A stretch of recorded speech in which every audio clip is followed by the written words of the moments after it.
Hei, olen Fredrik Slotti ja minä työskentelen Telialla modernityön ratkaisuissa. Ja mukana tänään on Harri Jokela, terve. Mä tuun meidän uusien palveluiden kehityksestä. Telia etäläheysneuvolapalvelu OnSite on osa Telian modernityön infra-asiantuntija- ja loppukäyttäjäpalveluita. Työ on ollut murroksessa vuonna 2020 ja toi samalla uusia haasteita ja mahdollisuuksia järjestää työ paikkariippumattomasti. Covid vauhditti uusien työtapojen muutosta ja teknologiasta alettiin ottaa laajemmin hyödyt irti. Teliassa moderni työ on tehokasta, tuottavaa yrityksen sisällä sekä sidosryhmien kanssa. Tätä mahdollistetaan modernien työvälineiden applikaatioiden kautta, mahdollistaen avointa ja turvallista kommunikaatiota missä tahansa oletkaan. Meidän palvelumme parempaan arkeen tiivistyy 5 arjen kulmaan. Tehokas arki, tuottava arki, turvallinen arki, sujuva arki sekä hallittu arki. Ja tänään katsotaan sitten tarkemmin, mitä modernilla laite liittyvä palveluratkaisulla on tänä päivänä mahdollista ja asiakkaille itse asiassa käytössä. Puhutaan Telia OnSiteista. Harri, avatko palvelun mahdollisuudet vähän tarkemmin ja mitä me tullaan tänään näkemään? Eli Telian läsnäolopalvelut muodostuu Telia OnSite-palvelusta tai yhdessä myöskin Microsoft Teamsin kanssa. Tähän liittyy myöskin erilaisia laitteita ja tarvikkeita sekä nettiyhteyksiä, niin kuin liikkuva yritysverkko. Ja lisäksi meillä on tarjolla myöskin erilaisia kameraratkaisuja, tämmöisiä kypäräkameroita, joilla voidaan ottaa kentältä kuvaa etänä, tai tällaisia 360-kameroita. Ja lisäksi tähän liittyy erilaiset neuvotteluhuoneratkaisut. Ja seuraavaksi katsotaankin sitten live-demo. Eli meillä on kuvitteellinen esimerkki, jossa me tuetaan täältä Helsingin Triplasta Oulun satamassa nosturissa olevaa asentajaa. Me käytetään apuna tässä Telia OnSitea, web-palvelua sekä yhdessä FinVen ja FinCloudin kanssa kehitettyä 360-kameraratkaisua. Telia OnSite on tosiaan web-palvelu, eli tätä voi käyttää tietokoneella, tabletilla tai kännykällä. Ja me voidaan helposti lähettää palvelun avulla kutsulinkki näille osallistujille, joko sähköpostitse tai tekstiviestillä. Ja me lähetetään nyt tästä palvelusta kutsulinkki tälle meidän Oulun asiantuntijalle.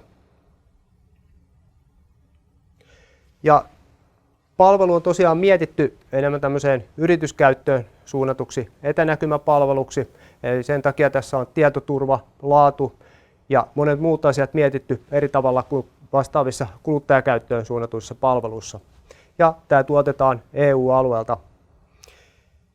Ja nyt nähdäänkin, että meillä on siellä Oulunpään kenttäasiantuntija jo liittynyt mukaan.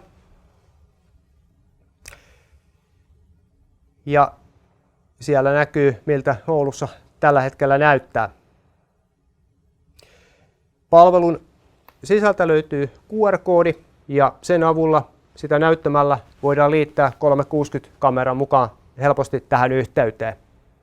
Ja palveluun voidaan myöskin tuoda erilaisia kameroita, eli jos on tarve näyttää myöskin jostain yksityiskohdasta, voidaan käyttää endoskooppia tai sitä tukemaan myöskin erilaisia kypäräkameraratkaisuja. Ja nyt nähdään, että meillä on muodostunut tänne 360-kamerayhteys Ouluun, eli nähdään miltä siellä näyttää.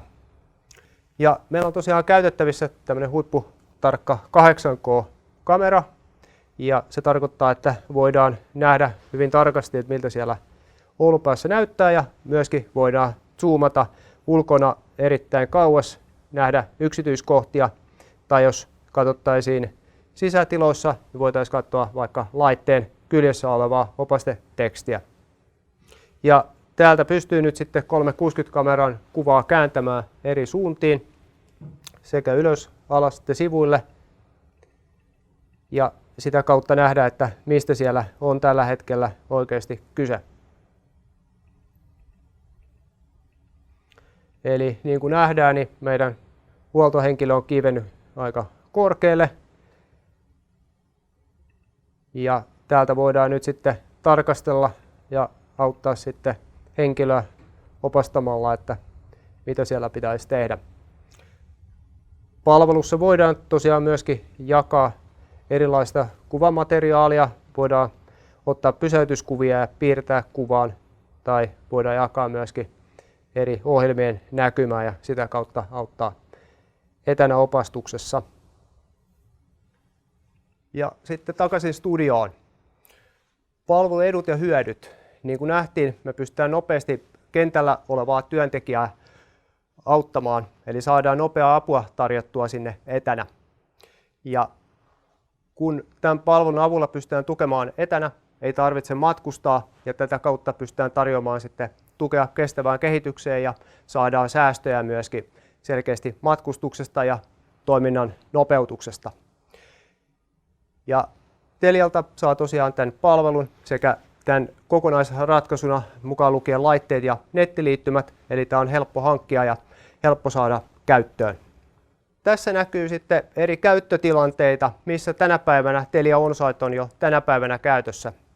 Ja tässä on vain esimerkkejä ja eri toimialoilla on tietysti eri käyttötilanteita, erityisesti nyt koronan myötä tullut tilanteita, joissa tarvitaan tämmöistä etänäkymää.